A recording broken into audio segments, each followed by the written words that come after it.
Welcome in. This is Chiefs Chase. My name is Mike Bassano, and thank you so much for joining me here on the Monday Morning Meltdown. Yeah, we'll give him one right here. Okay, here we go. How about those?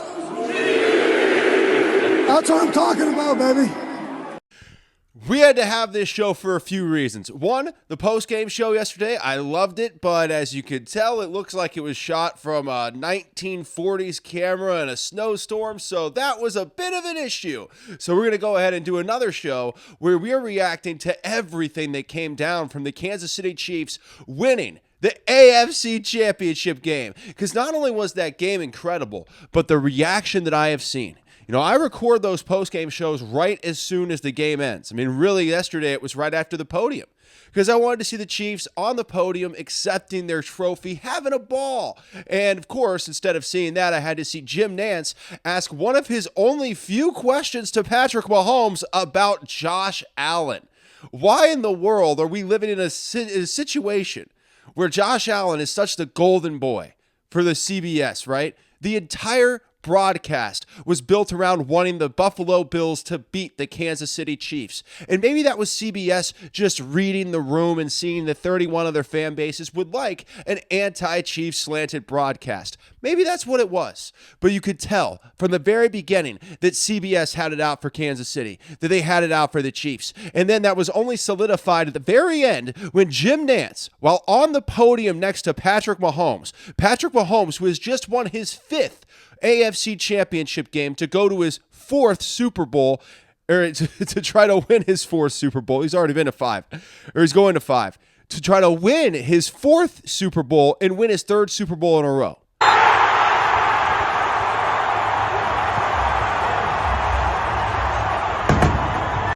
While Patrick Mahomes and Jim Nantz stand on that podium, Nantz asks him about Josh Allen. You only have a couple of questions up there, guys, and Jim Nantz spent one on the Buffalo Bills, and that caused Patrick Mahomes to look down and just kind of chuckle. You know why? You know why Patrick Mahomes was laughing? Because even when he's already conquered the mountain, even when Patrick Mahomes has already proven to be an absolute juggernaut and the greatest quarterback of all time, Jim Nantz is going to ask him about Josh Allen. Not about the Super Bowl, not about how it feels to win his 5th AFC Championship game. Not about how it feels to be the greatest quarterback in the history of time. No, he's going to ask him, hey, what did you and Josh talk about down there? Just an absolutely asinine question by Jim Nantz. And really what it shows is the meltdown around the country and around the world for the Kansas City Chiefs. So that's another reason why I wanted to do another show this morning. Also because I just couldn't stand the video quality from yesterday's. But we have a lot to get to because I didn't know about all the reaction that there was going to be to this game. About the absolute meltdown mode that the entire NFL world was going to be in this morning, in the fact that I opened up the news to see the UK Express headline that the Chiefs-Bills AFC Championship game has been dubbed the most rigged match ever. By who? Losers? Losers probably think this was a rigged match. People who try to find a reason why everybody else is the problem in their lives. Have you noticed people like that? They'll always find a way, and it might be manipulative. You know, it's not just, oh, everybody's against me. Sometimes it's like, I'm really just concerned about everybody. You ever met somebody like that? Somebody who's just real concerned about other people, but they're not. They're just manipulating people against them. Right? They're like, oh, I'm just concerned about the NFL. I'm just concerned about Patrick Mahomes. No, you're not. You just hate them because you hate them. You can frame it any kind of way you want to, but in the end, it's all just hatred and jealousy of the people who are better than you. That's what it is. And that's what this is. This Chiefs derangement syndrome is jealousy of people who are better than you. It's jealousy of the Kansas City Chiefs because no matter how hard you try, no matter how much you build up all your might, you'll just never quite be the Kansas City Chiefs. And while I empathize with that and I see why it's so hard for you to be a loser, at the end of the day, you might want to spend a little bit more time getting better in the offseason and maybe making some trades in the draft with the Buffalo Bills and a little less time trying to find a reason why the reality you're living in isn't what you want it to be. You can point outward. You can make excuses. You can say the Kansas City Chiefs are the reason why your life isn't going the way that you want it to. But in the end, Your life isn't going the way you want it to because of you. And the Buffalo Bills lost this game against the Kansas City Chiefs because of the Buffalo Bills. Make a catch. Get a first down. And I will go through all of these things. We'll go through all of them one by one. We have a lot to get to here. So we're going to dive straight into this I still can't believe, the most rigged match ever. What game were people watching? Is it just that deranged at this point that people can't watch a game, see a legitimate first down happen, and then just accept that first down took place? It's like they just can't deal with it. It's very difficult to watch all these coping mechanisms across the NFL. And now Dave Portnoy, the founder of Barstool Sports and the pizza guy, is calling for a boycott of the NFL. Allen push from behind. I think he got it. The crowd here, the far side judge says. This is a guy that went to jail because he was outside NFL headquarters boycotting Tom Brady being suspended over legitimately cheating. If this isn't the most masshole Boston thing I've ever seen in my entire life, for him to be upset about the Kansas City Chiefs, because here's what we really know. Here's the truth. Dave Portnoy hates the Kansas City Chiefs because the Chiefs are far and away a better dynasty than the New England Patriots ever were, because the Patriots had their big lull in the middle. Where's the Chiefs' lull? Where's the time where the Chiefs don't make it to the postseason and make it deep into the postseason? Where's the time where the Chiefs get bounced in the divisional round? Because it hasn't happened. Unlike the Patriots, who were bounced in the divisional round often, including in their only attempt at a three-peat in 2005, the Chiefs not only have made it further than the Patriots when they tried a three-peat, but they've never not made it to the AFC Championship game. Ever since Patrick Mahomes has been a starter, 7 years, 7 AFC Championship games, and 5 Super Bowl appearances. That's what really makes people like Dave Portnoy upset. It's not that the Chiefs are cheating, it's that they're a better dynasty than the New England Patriots ever were. Getting to the AFC Championship game this many times in a row, getting to the Super Bowl 5 times in 7 years. And actually, 5 times now in 6 years? Right? I think it's 7 years since Mahomes started, but really in the last 6 years, the Chiefs have been to the Super Bowl 5 times. That sticks in the craw of all of these haters, because all of these people, this is an interesting thing. The biggest reason I think people are so upset about the Kansas City Chiefs, and the biggest reason people want to call this rigged, is because they can't face the fact that all season long, they were wrong. They were wrong when they said the Chiefs actually weren't that good. They were wrong when they said the Chiefs were frauds. They were wrong when they said point margin matters and the Chiefs didn't have a big enough point margin to truly be a contender. And instead of standing on 10, being a man and saying, man, you know what, I was wrong. The Chiefs actually weren't frauds. They made it all the way to the Super Bowl, even with a massive target on their back, being back-to-back champions and having Taylor Swift in the skybox. You know what? That's impressive. Instead of doing that, being a strong, responsible human being, people are going to step back and go, no, that's not, it's rigged. It's because they can't handle being wrong. They can't handle being proven the weaker person who didn't see the Chiefs for what they were all season long. It's all these casuals who doubted the Chiefs all season. All season long, they doubted Kansas City. And now that the Chiefs have proven them wrong, they're trying to find reasons why the Chiefs still aren't good. Here, Jim. Whole season for Buffalo on the line here. They come. He just desperately throws it up in the air. Incomplete.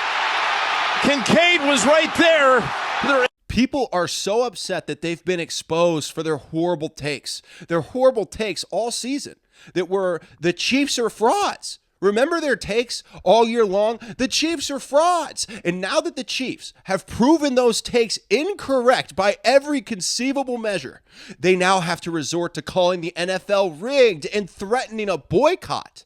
That's what this is, guys. It's ego. Their ego's off because they were wrong. And instead of accepting that and nursing their bruised ego, maybe getting some liquid relaxation or maybe smoking some relaxation, which is what they probably should do, instead of going that route, they're going to go the route of saying the Chiefs are cheating.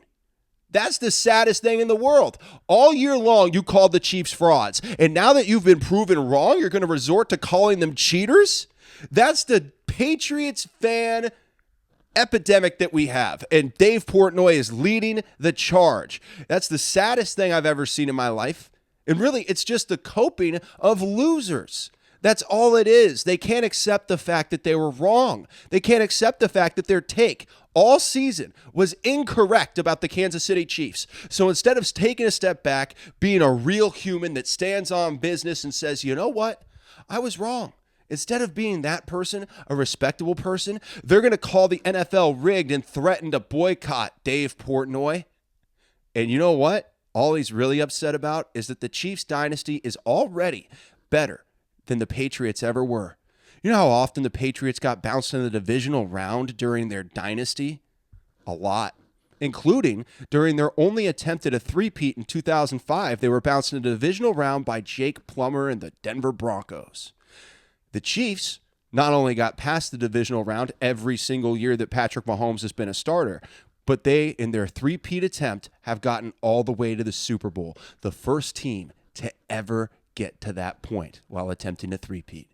And you know how angry that makes the people who called the Chiefs frauds all year? Well, so angry that they're going to make countless videos and call this the most rigged match in the history of sports. And I feel bad for them. Until I don't. I feel bad for them in the sense that, it's got to be really tough to not have enough going on in your life that you have to try to cut down greatness and to have such a small self-esteem that you have to try to cut down anything that you think is better than you or anything that you think is exceeding what you thought it should do. That's what's happening. They saw a team that they didn't think should be good, and they see them getting to the Super Bowl. And instead of accepting that they were wrong about the Chiefs, they're just going to call it rigged. And that's the saddest part about all of this. Another thing, the catch that everybody can't stop talking about. Absolutely a catch by Xavier Worthy. Tony Romo acting like it's 2001, and that if the ball touches the ground, it's an incomplete pass. That's asinine. Mahomes was looking that way, breaking down, able to get rid of it. And somehow, at the end, I think the Bills, they're going to say Worthy has possession. The video clearly shows the ball is pinned to Xavier Worthy's shoulder. Xavier Worthy's white glove is on top of the ball. The ball hits the ground. It doesn't move. That means it's a catch. By every definition, it's a catch. Yet it doesn't matter when people are so deranged that they can't see the world for what it is. You can watch a catch by Xavier Worthy, but because it's close, you have to understand this. Anything that's close for the Kansas City Chiefs, they're going to find a reason why it's wrong. That's how this works now. If it's close, if the Chiefs have a close stop on a 4th and 1, or if they make a close catch, it doesn't matter what the actual rules are. All that matters is that people hate the Chiefs. The only thing's a face mask if they rip their helmet off. You know what I mean? If it's a close face mask, people are going to call it cheating. And that's just the way it is. And you know what? Good. Let people keep talking. Let people keep saying the Chiefs are cheating. Good for them. Let them cope in every single way that they feel comfortable coping. Because in the end, what they're actually going to have to see is the Kansas City Chiefs raise their 3rd straight Lombardi trophy in New Orleans while Taylor Swift is on the field making out with Travis Kelce and all of you are puking in your bathrooms and I'm running around with my fist in the air, ecstatic as hell. I won't be in New Orleans because I'm not a rich corporate person with tickets. However, I will be watching that game and loving every second of it. And I'll tell you this, that's what's upsetting people. They're going to have to sit there and stomach this, no matter how much you hate it, no matter how much you want to find a reason why the Kansas City Chiefs aren't the most dominant team in the AFC and going to their 3rd straight Super Bowl to try for a three-peat. No matter how hard that is for you to stomach, you're going to have to stomach it. Yeah, usually people are puking on Bourbon Street because they drank too much, but now they're going to be puking on Bourbon Street because they can't handle the Chiefs' dominance. That's the Super Bowl we have coming up, and we'll touch on the Super Bowl here in just a bit. Otherwise, they're trying to draw them off sides. Well, they're going for it. Here's Mahomes rolling out. It's wide open over there, and he slides for the first down. They had both Pacheco and Hunt. Tony Romo. My God, I talked about it on yesterday's show. I'll talk about it again. Tony Romo might be the worst broadcaster in the history of time.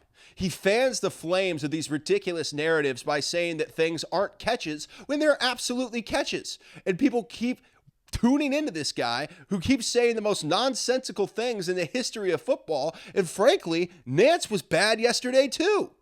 They were calling out the wrong names. I don't know if their spotter was drunk. I'm not entirely sure how that worked out, but it was an absolutely atrocious broadcast by CBS from top to bottom, an absolute travesty. And the only solace we can really take is that Fox has the Super Bowl, a far superior product with a far superior set of people in charge. Fox is going to take forward for the Super Bowl, and we don't have to hear Tony Romo talk about the Kansas City Chiefs for the rest of the season.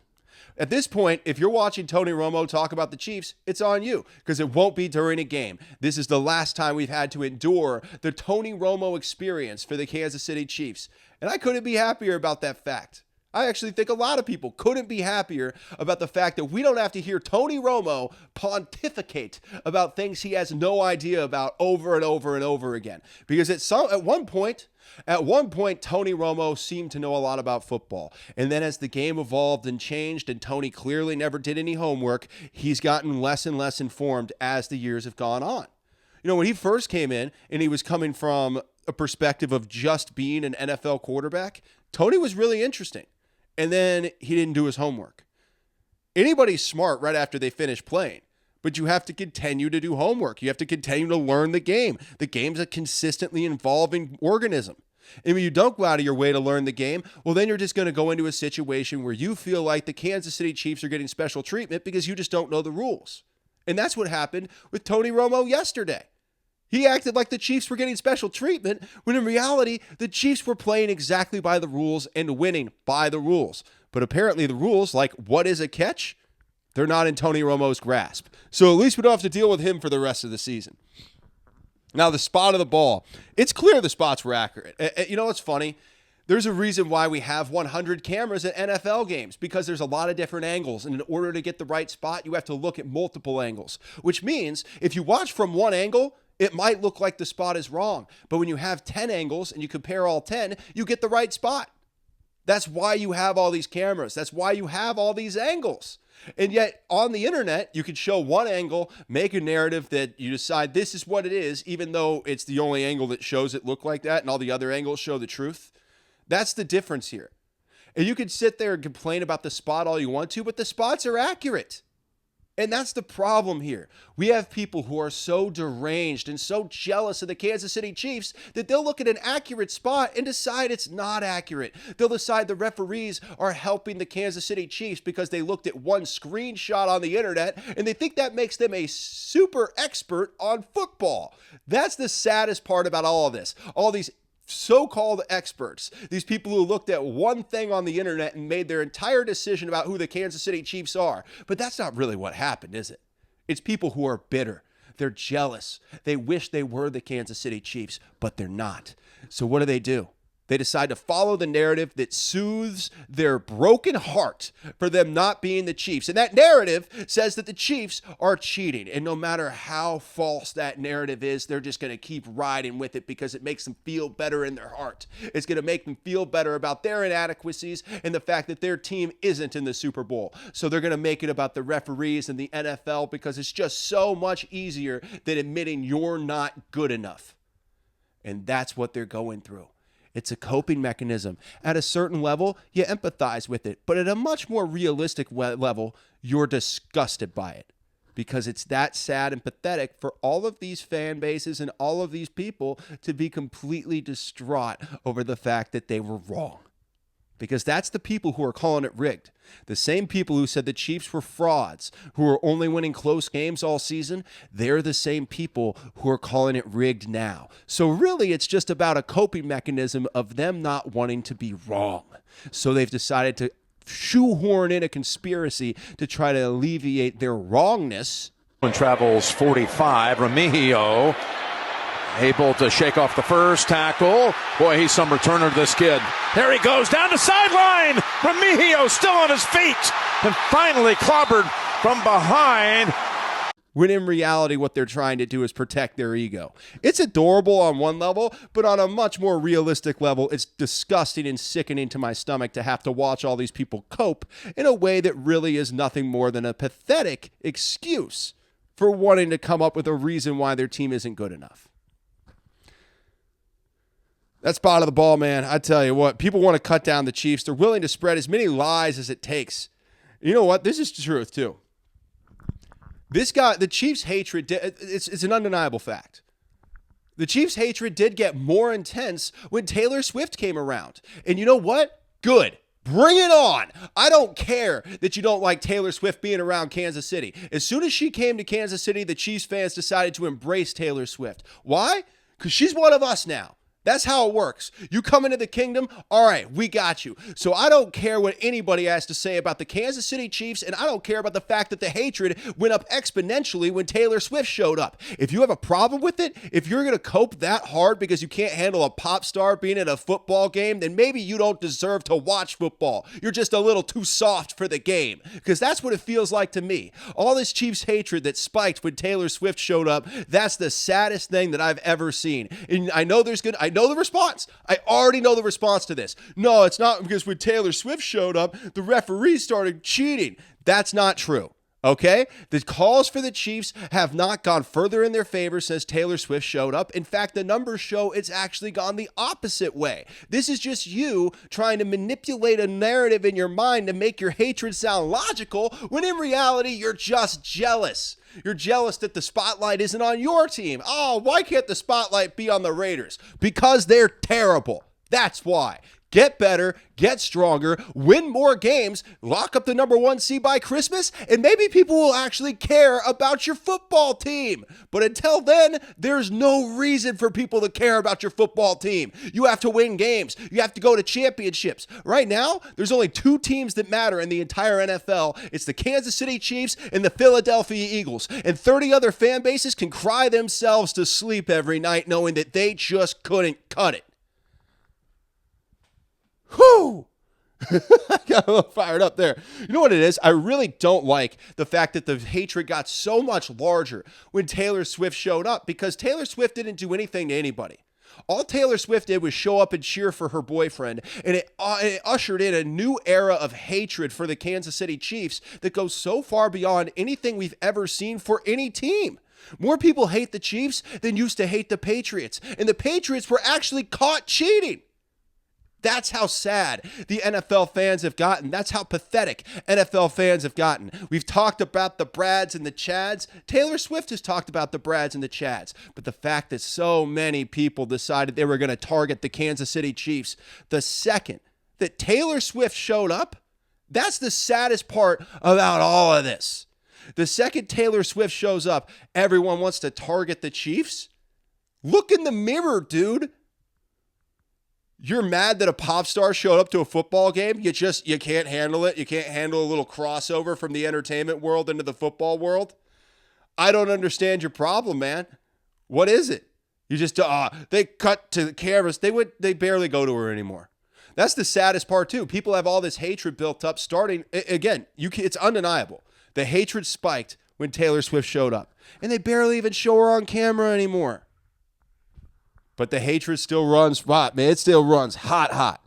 Proofless accusations are totally okay as long as they're made against the Kansas City Chiefs. What a weird world we live in. As long as the proofless accusations are made against the Chiefs, a lot of people are going to be there to stand behind it. How many comments do we see about the Chiefs paying off the refs? Completely proofless. No one has anything to ever substantiate the refs being paid by the Kansas City Chiefs, or that the NFL is rigged. There's nothing to substantiate that. There's not been one person to ever come out of the NFL to say they were told to do one thing or another, to make calls towards a certain player or to not make calls towards a certain player, or to help out a certain team or to not help out a certain team. We've never seen that kind of scandal in the NFL. The NBA has, with Tim Donaghy.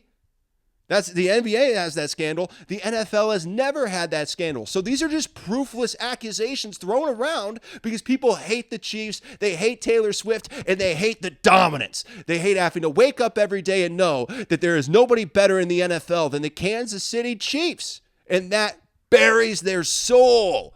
So they have to find a reason why it's happening other than the Chiefs just being good. So I wake up on a Monday morning and I got to read all this crap about how this is the most rigged AFC Championship game in history. The UK is calling it the most rigged match ever. That's how far the sickness against the Kansas City Chiefs has happened. It's spread across worldwide, the hatred for the Kansas City Chiefs. And let me tell you something, Chiefs, that's how you know you're doing it right. That's how you know you're doing it right, baby. When everybody hates you worldwide, internationally, that's how you know you're doing it right. The coping mechanisms aren't just confined to the 50 states of the United States. It's worldwide, baby. When I saw a UK paper say it was the most rigged match of all time, that's what they call them over there, matches. They don't call them games. I was like, here we go. We've done it. Chiefs hatred has exploded internationally. I didn't know it could get this bad, but here we are. And you know what? I am here for it. Bring all your hatred to me. Bring me your excuses. I want to hear every excuse that you have. That Taylor Swift is paying off the referees in the tunnel before the games while she's wearing her Gucci and Prada and Chanel. I want to hear all your excuses. Tell me that Travis Kelce is the golden boy of the NFL while they don't call him being held every single play by Damar Hamlin. Tell me about how the Chiefs hurt you, because there's just no world where you could ever be as good as them, so you have to make up reasons why they're better and make up reasons why the NFL is rigged. Bring me all your tears. I want all of it, because we've been waiting forever for the Chiefs to be this good, and I will be damned if somebody's going to come take away my joy because they can't cope with their own inadequacies. That's not the world I choose to live in. I would tell you to do the same. Rigged with no proof. Just because people don't like it doesn't make it rigged. I'll tell you that. We see it in everyday life. People who believe everybody's out to get them. That's all NFL fans. That's all this is. So that's the start of the show. I wanted to respond. It's been a long start, but look, there's a lot of things that we have to get to with these people calling the NFL rigged, calling the Chiefs rigged, and trying to break down who the Kansas City Chiefs are at their core. Because who the Chiefs are at their core is a dominating dynasty of a franchise that from top to bottom has been an absolute juggernaut for almost a decade. And no matter how much you don't like it, no matter how much it might stick in your craw, and no matter how many coping mechanisms and people you're going to follow online that pull random screenshots to try to create a false narrative, you cannot stop the Kansas City Chiefs, and they're en route to their third straight Super Bowl in what will be an absolute barn burner against the Philadelphia Eagles that I can't wait for. Now on to some more stuff about the game outside of the narrative stuff, because I'll have some more things to get to. There from the 11, first down. Pass, Worthy, touchdown! Touchdown, Kansas City! The Buffalo Bills should never trade anything ever again. Here's the thing. The Buffalo Bills should never make a trade with the Chiefs ever again in their entire existence. They traded with the Chiefs during this last draft, and the Chiefs get Xavier Worthy. Worthy comes out in the AFC Championship game, puts over 100 all-purpose yards, scores a touchdown, and becomes the most dynamic offensive weapon for the Kansas City Chiefs other than PM15 Patrick Mahomes, who the Bills traded with the Chiefs so the Chiefs could trade up and draft Patrick Mahomes. So not only did the Bills trade to let Patrick Mahomes go to the Chiefs, the Bills traded to let Xavier Worthy go to the Chiefs. The two most explosive players on the Chiefs offense yesterday that beat the Buffalo Bills were draft picks that were traded to the Chiefs by the Buffalo Bills. If that isn't the harshest moment in the history of time for the Bills GM, I don't know what is, man. Hey, who's having a worse time? The Bills GM or the Giants GM? That's a legitimate question, because as rough as things are for the New York Giants, not trading up to get Jaden Daniels like his teenage son said to, and letting Saquon Barkley go to a division rival to have a career record-breaking year, as tough as that is, talk to the Bills GM about how it is to trade away your relevance in the draft to the Kansas City Chiefs, because that has to be absolutely devastating. If they didn't trade with the Chiefs, and let's say Patrick Mahomes went to an NFC team, where are the Bills right now? Right? You got to feel a little bad for him. I mean, I don't, because Bills Mafia makes it impossible for me to like Buffalo. But from a just human standpoint, you got to feel a little bit bad for the Buffalo Bills. My God, they made a trade to let the Chiefs get Patrick Mahomes, and it buried them. And then they decided, we'll trade with him again. What? It couldn't possibly happen again, right? It couldn't possibly happen again. If you're the Bills GM, you know he had to think, it couldn't possibly happen again where we trade with the Chiefs in the draft and the draft pick ends up burning us in the end. And it happened again with Xavier Worthy, because Xavier Worthy exploded in the AFC Championship game, and he has become an elite level wide receiver. A lot of people don't think that. A lot of people aren't on board with that, but they're wrong. Xavier Worthy for this team has become an elite level wide receiver on the best team in the NFL. So when you're the best wide receiver on the best team, I think that makes you elite. And that's where Xavier Worthy is right now. An explosive game by him, an incredible game. And to know that the Buffalo Bills have to live with the fact that they let Xavier Worthy go to the Kansas City Chiefs is just an extra element of happiness that we get to have watching Xavier Worthy run roughshod over the Bills in the AFC Championship game en route to the Chiefs' third straight Super Bowl. God dang it, that feels good, doesn't it? Look, don't do business with Brett Veach. That's another thing that the lesson that should be learned for every team in the NFL is just don't do business with Brett Veach, because he's going to win. It's who he is. Brett Veach has done this time and time again. He could be going for a trade in the draft. He could be signing a free agent in the offseason, or he could be signing Kareem Hunt off his couch. Brett Veach is someone you should never go toe-to-toe with, because as the Buffalo Bills have learned time and time again, you will get fleeced. And now the Chiefs are in a situation where all of Brett Veach's hard work, Clark Hunt, Andy Reid, Patrick Mahomes, Travis Kelce, Chris Jones, the whole team, everybody's blood, sweat, and tears is finally coming to fruition, and we're seeing the brilliance of the Kansas City Chiefs run over the entire NFL as they've now beaten every AFC playoff team. They've beaten everyone on their schedule, including the Buffalo Bills, avenging their only regular season loss that was legitimate, and now they are in the Super Bowl. That is the fruition of all the hard work, the dynasty of the Kansas City Chiefs. Don't ever let it get lost how hard the people in that building work and how much time is put in to making the juggernaut that is the Kansas City Chiefs, because those guys deserve all the respect in the world. Those people deserve all the respect that you could ever possibly imagine giving, because no matter what anyone else says about rigged or referees or any of the false narratives out there, it's the hard work of the people at One Arrowhead Drive that has gotten the Chiefs to their dynasty and their third straight Super Bowl. Patrick Mahomes is the stuff of legend, man. That truck stick by Patrick Mahomes, he's the greatest gamer I've ever seen in my life. Because beyond Patrick Mahomes' talent, and there's tons of talent, but Patrick Mahomes is the greatest gamer I've ever seen. Because he has all this talent, the arm talent, the athleticism, the abilities, the smarts, all these things that Patrick Mahomes has that are tangible things you can grab onto that show why he's the greatest quarterback of all time. When you move past that stuff, what you find is a guy with nonstop heart. When everything feels like it's not quite working on the offense, what does Patrick Mahomes do? He rolls out and just takes the game over with his legs. We've seen it all year long. And we saw it again in the AFC Championship game as Patrick Mahomes ran roughshod over the Buffalo Bills, truck sticking his way into 2 touchdowns. That is the man that everyone should fear in the playoffs, because when Patrick Mahomes has that heart of a lion energy, he's impossible to stop. And that's what beat the Buffalo Bills.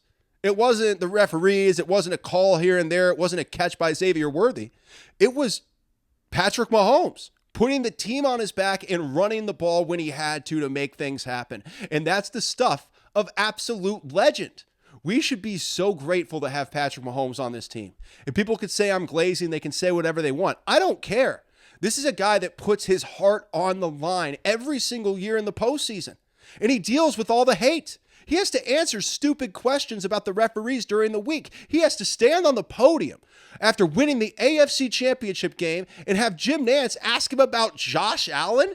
Everything that Patrick Mahomes puts up with, and he still comes out with the heart of a lion and the spirit of a warrior and wills the Kansas City Chiefs to victory every single time. 5 AFC championships, 3 Super Bowls, and a chance for his 4th Super Bowl and his 3rd in a row. Patrick Mahomes II, PM15, is the greatest quarterback to ever touch soil in the world. And everybody should be very grateful for the fact that they are alive to see Patrick Mahomes play football. You could have been born at any time.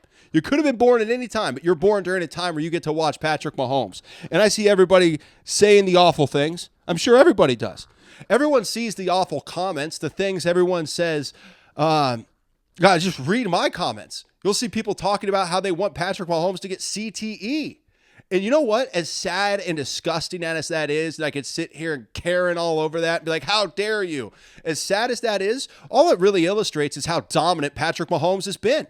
That he walks so deeply in your cerebral cortex. He lives so rent-free in your head that all you can do is sit around and fantasize about Patrick Mahomes getting injured for the rest of his career or getting CTE. And that makes you a very sad person. But really, what we should focus on is the amazingness of Patrick Mahomes causing you to be so deranged that you want him to get hurt. It makes you a sad little person. But that's what jealous people do. And then jealous people always do the same thing, right? Jealous people always find a reason other than being jealous to try to cut someone down. It's the oldest trick in the book. They say, oh, well, I'm just really concerned about the NFL, or I'm really concerned about the fairness. That's not true. They're just jealous. They're going to lie and play and manipulate, but in the end, all these different little things that everybody's talking about, they're just jealous. You come up with all these different reasons. That's what happens when people are jealous. Nobody has the gall or the stones to come out and just say, I'm jealous. No, nobody ever just says, I'm jealous and I'm a weak person, so I don't like blank. They never say that. They come up with all these rationalized reasons why they're concerned or why they want to save the NFL. They're not being honest, whether they're being honest or whether they're lying deliberately or they're lying to themselves. These are people who are just jealous, and that's why they want Patrick Mahomes out. That's why they say such nasty things about Patrick Mahomes. So while I could sit here and be upset about those terrible things people say, I'm really not. I just think it illustrates how great Patrick Mahomes has been, that he is living so rent-free in everybody's head that they just can't help but want him to go away. Jealousy's ugly, boys. Jealousy is ugly. It's the way it is. Everybody. Boys, girls, I don't know. What can I even say without offending people anymore? I don't know. How do you do it? How do you talk? All right, we have a few more things to get to. Andy Reid and Steve Spagnuolo are the gutsiest duo I've ever seen. Here, Jim. Whole season for Buffalo on the line here. They come. He just desperately throws it up in the air, incomplete. Kincaid was right there. Spag sends a corner blitz on 4th and 5. Trent McDuffie off the edge, leaving Kincaid completely uncovered, but they get to Josh Allen. George Karlaftis gets in his face, and it creates an incomplete pass on 4th and 5. The gutsiest call you could ever imagine on a 4th and 5 from Steve Spagnuolo to bring the house, bring a corner blitz with your number one cover corner in Trent McDuffie, something that nobody, including Josh Allen, could have possibly seen coming. And then when the Chiefs get the ball back, 3rd and 9, a minute 35 left, and the Buffalo Bills have no timeouts. Conventional wisdom says you can't pass the ball. You have to run the ball because you can't risk an incompletion. You have to keep the clock running. But Andy Reid doesn't play that guff. Andy Reid doesn't care about conventional wisdom. Andy Reid says, Patrick Mahomes, take us home. And Mahomes goes and throws a beautiful throw right out of the backfield to Samaje Perine, who had the room to get the first down and seal the win for the Kansas City Chiefs. The reason why Andy Reid and Steve Spagnuolo should have a statue outside of Arrowhead Stadium is because of how incredibly intelligent and gutsy they are in the biggest moments. And they proved it with that corner blitz on 4th and 5 to stop the Buffalo Bills on offense, and then that 3rd and 9 pass to Samaje Perine to seal the game with the first down. Andy Reid and Steve Spagnuolo, the gutsiest duo in the history of the NFL. Now, Kareem Hunt. Let's get to Kareem Hunt because I'm so happy for him.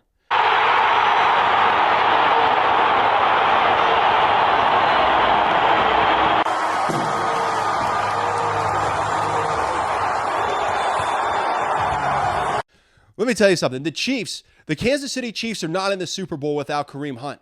Kareem Hunt early in the season carried this offense when it was struggling passing the football. He was carrying the ball 26 times a game. And now, even in the playoffs, he's a battering ram running back that the Chiefs turn to in short yardage situations. And he's incredibly impressive in those situations. What Kareem Hunt does and the way he's been able to help the Chiefs get to the Super Bowl is nothing short of remarkable when you consider that he started the season without a job. He was sitting on the couch hoping that maybe somebody would call, and unfortunately, Isaiah Pacheco went down and the Chiefs didn't have another option.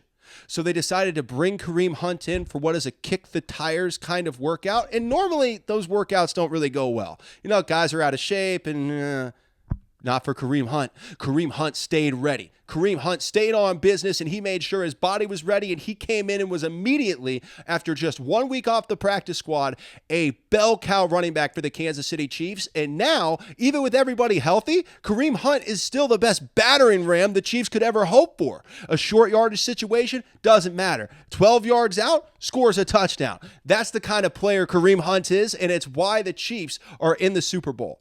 I couldn't be happier. I really could not be happier for Kareem Hunt. I'm just going to be honest. This guy, to go through the adversity that Kareem Hunt's been through, and I'm not talking about the incident back in 2018. I'm talking about just not having a job. Like the NFL getting cut, being told you're not good enough. The adversity that Kareem Hunt's had to go through is incredible. And I'm so happy for him that he's been able to turn this opportunity that he was given by the Kansas City Chiefs into a monstrous run, where now there is no question that Kareem Hunt will have a job next year. I hope it's with the Kansas City Chiefs, but no matter what Kareem Hunt has done with this opportunity that was given to him by Brett Veach and the Kansas City Chiefs will make him employed next year. So congratulations to Kareem Hunt. Thank you to Kareem Hunt, because the Kansas City Chiefs are not in their third straight Super Bowl without Kareem Hunt. An amazing performance against the Buffalo Bills. He had 66 yards, I think it was, on 17 carries and a touchdown. And really, the really important yardage, the short yardage the Chiefs needed, Kareem Hunt got it. And that's the beauty of what he brings to the table. A couple more things to get to before we get out of here. Juju SmithSchuster. Let's talk about Juju. We want to see Juju get more touches in the Super Bowl. On 2nd and 7. Down the middle of the field, again on target, Juju SmithSchuster down to the 20-yard line. Yeah. We want to see Juju get more touches in the Super Bowl, man, because Juju SmithSchuster shows when you get him the ball in space, he can make things happen. You know, you wonder, does Juju still have a little bit left in the tank? The answer is, oh, hell yeah, he does. You give Juju the ball in space, and he makes things happen. And when you have DeAndre Hopkins and Hollywood Brown and Travis Kelce all taking a lot of the defensive attention, a guy like Juju SmithSchuster can be incredibly important for the Kansas City Chiefs. And we saw what he did against the Eagles 2 years ago in the Super Bowl. I have no reason to think that Juju SmithSchuster shouldn't be a huge part of the Chiefs' game plan in the Super Bowl. Feed Juju. Keep giving him the opportunities. 2 catches for 60 yards speaks for itself. Give him the rock, because with Juju's in space, Juju can make it happen. So we want more Juju SmithSchuster, because we love to see what happens when Juju gets his opportunities, baby. Let's see it in the Super Bowl. Let's get number 9, The Rock, and see what he does, because I love watching Juju SmithSchuster play for the Chiefs. When they brought him back, after he got cut by the Patriots, you didn't know what Juju was going to be. And he, just like Kareem Hunt, took his opportunity and ran with it. Because when Juju gets the opportunities on the field, he makes it count. He's one of those guys that I really trust, and he keeps proving it when he gets the chances that he can still be a big-time player in this league, and I hope the Chiefs give him a chance to be as good as he was 2 years ago in the Super Bowl against the Philadelphia Eagles. Run it back, Juju. Run it back against the Eagles. Have another big-time game, have a day, and get us to that three-peat, baby. Travis Kelce blocking. Mahomes still has it. To the 5, and in for the touchdown. Last night, Travis Kelce's blocking silenced the doubters. The allegations that Travis Kelce doesn't block have always been ridiculous. There's never been any factual evidence to support Travis Kelce being a bad blocker. He might not be a devastating blocker like George Kittle, because Kittle's really good at that, but he's also a much more reliable pass catcher who has more consistent seasons than George Kittle. That's a fact. So, you take the good with the bad. But this idea that Travis Kelce's a bad blocker, it's never been true. It's never been accurate. It's just a ridiculous narrative people use to try to discount the greatness of Travis Kelce. It's just like the refs' narratives for the Kansas City Chiefs. People use the blocking narrative to try to discount Travis Kelce, but he's never been a bad blocker. And last night, leading the way for Patrick Mahomes en route to a truck stick touchdown for truck stick Mahomes. Just another example. Just another example of Travis Kelce silencing the doubters, silencing the haters. And you know what, guys? Keep coming. Keep hating on Travis Kelce. Keep hating on Taylor Swift. Keep finding reasons why he's not good enough, because Travis does nothing but keep proving you wrong. And let it keep happening. Can't wait to see what Travis does in the Super Bowl. And let's get to the Super Bowl. 4 things to get to, just quick hits about how to stop the Philadelphia Eagles. I have 4 things. 1, stop Saquon Barkley. There you go. Well, I don't know if you can stop him, but contain Saquon Barkley. Do your best to stop Saquon Barkley. God, he's a freak, isn't he? Good Lord. Every time I watch Saquon Barkley run, I'm like, how is this a human? How is this a person that exists in the world? This doesn't make any sense to me. Saquon Barkley is an unbelievable monster. Like, that guy's incredible. So the number 1 priority has to be containing Saquon Barkley for the Kansas City Chiefs, because I haven't seen anybody run like that in my life. And now that he's with the Philadelphia Eagles and he has this new invigorated sense of enjoyment with football, it's really scary. It's not the same Eagles team the Chiefs beat 2 years ago, because you add in one of the greatest football players I've ever seen in my life, Saquon Barkley. So stopping him is your number 1 priority. Number 2, get Juju involved. I already brought it up. When Juju Smith-Schuster gets involved, the Chiefs offense moves significantly better. Look at the games the Chiefs had Juju Smith-Schuster significantly involved. They won those games, and they won them pretty handily. So get Juju involved. 3, got to play physical. Got to play physical. The Philadelphia Eagles are a physical, nasty team. They play a little bit dirty. They know they do. They play a little bit dirty. Not egregiously, but yeah, they'll give you a little extra. We know that about the Eagles. We've seen that from the Eagles their entire, especially under the Sirianni run. During the Sirianni run, they've been a little bit dirty. And they know that. I'm not reinventing the wheel by saying that. They're not egregiously dirty, but yeah, they're going to take some extra hits. That's how they do it. So you got to play physical. You have to fight fire with fire. They have to immediately get your hands on these guys. Hear the pads popping early. That is a huge, huge deal when it comes to playing against the Philadelphia Eagles. You must play physical. And I expect the Kansas City Chiefs to do that, especially when you lead with guys like Chris Jones and Tershawn Wharton and Mike Pinnell, who are just bruisers on the inside of the defensive line. They have got to beat up the Philadelphia Eagles offensive line, because I think that's the only key and the only way to somewhat contain Saquon Barkley. And number 4, and after all this, number 4, stop Saquon Barkley. Number 4, again, I think that is the key. If you stop Saquon Barkley, you beat the Philadelphia Eagles. It's that simple. Now, just because it's simple doesn't mean it's easy, right? Just because something's simple doesn't mean it's easy. That's a fact. And that happens in a lot of walks of life. Just because something's very simple doesn't make it easy. You know how sometimes people are like, hey, just be present. Yeah, it's real easy, right? It's simple. Be present. But it's not easy. That's the thing. A lot of things are not that complicated, but they're very difficult. Stop Saquon Barkley. I think that's both complicated and difficult, actually, but saying it is very simple. You don't have to reinvent the wheel to beat the Philadelphia Eagles. You just have to reinvent the wheel to find a way to stop Saquon Barkley. And then I think you beat the Philadelphia Eagles. Force Jalen Hurts to beat you with his arm. If that happens, if Jalen Hurts goes out there and just has a Peyton Manning-like performance where he throws the ball all over the yard and he just absolutely crushes on every level, well, then there's nothing you can do about that. You just move on. But force Jalen Hurts to beat you. All right, this has been Chiefs Chase, the Monday Morning Meltdown, because I wanted to do another show, because last night's show, I was very amped up, and the grainy look of the video made me very sad. So, just being honest. I looked at it, I'm like, okay, somebody didn't focus the camera, right? I'm going to fire that guy. I focused the camera. I'm not a technical genius, I'm sorry. But I want to do another show. And you know what? I had a blast with you guys. So thank you so much for joining me once again on the Monday Morning Meltdown. And I really appreciate you guys for listening. I love you guys. As you know, this is my favorite thing in the world. So thank you for being here with me. Thank you for enjoying it with me. And I hope you have an amazing week. And I will see you on the Midweek Blitz.